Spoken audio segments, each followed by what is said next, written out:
এই যুদ্ধ অপরাধী যার নাম দেলওয়ার হোসেন সাইদি, তিনি প্রথম দিন এই বেয়াদব আইনমন্ত্রী হয়েছে ঠিক আছে, কিন্তু তার মাথায় কোনো ঘিলু নাই, তার কোনো লেখাপড়া নাই। সে যার আকাশচুম্বী জনপ্রিয়তা, একজন আল্লামা, কোরআনের পাখির নামে এরকম মিথ্যা কথা বলে। জেলখানায় যদি কেউ মারা যায়, এবং যে জিনিসটা আমাদেরকে, যেই অধিকার থেকে আমাদের সকলকে বঞ্চিত করা হয়েছিল, এই বেয়াদবকে জনগণের সামনে উপস্থিত করা হোক। সে আমাদের আইন শিখায়, তাদের কিসের অধিকার ক্ষুণ্ণ করা হয়েছে।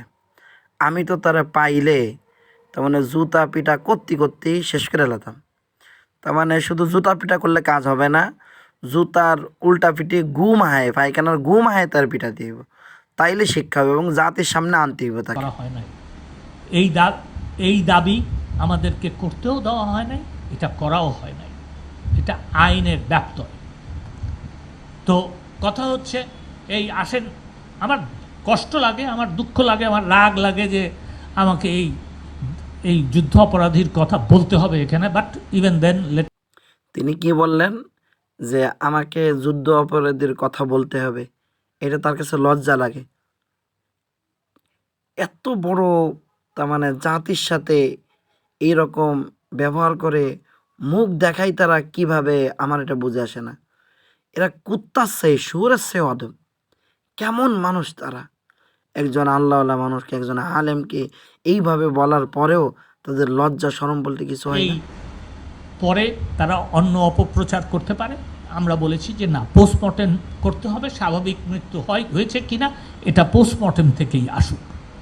এবং সেই পোস্টমর্টমের সকল প্রস্তুতি যখন নেওয়া হয়েছে, তখন তারা আবারও বলেছে, এবং তার যে দলের অনুসারীরা, সেই দলের অনুসারীরা, সেই দলের নেতৃবৃন্দ এবং এই যুদ্ধ অপরাধীর পরিবারের সদস্যরা, তার ছেলে এখানে আছে, তারা সকলে বলেছে আমরা লিখিত দিব যে এটা স্বাভাবিক মৃত্যু হয়েছে এবং আমরা কোনো মামলা করব না। এবং সেই কারণেই তাকে পোস্টমর্টেম, সেই লিখিতটা পাওয়ার পরেই তাকে পোস্টমর্টেম না করে তাকে ছেড়ে দেওয়া হয়েছে। তার কারণ আইনে সেটাও আছে। আজকে যদি এই মিথ্যাচার করা হয়, তাহলে পরে এটা হবে, আমি আবারও বলি, সম্পূর্ণ মিথ্যাচার, যেটা তাদের জন্য স্বাভাবিক, আমাদের জন্য অন্যায়।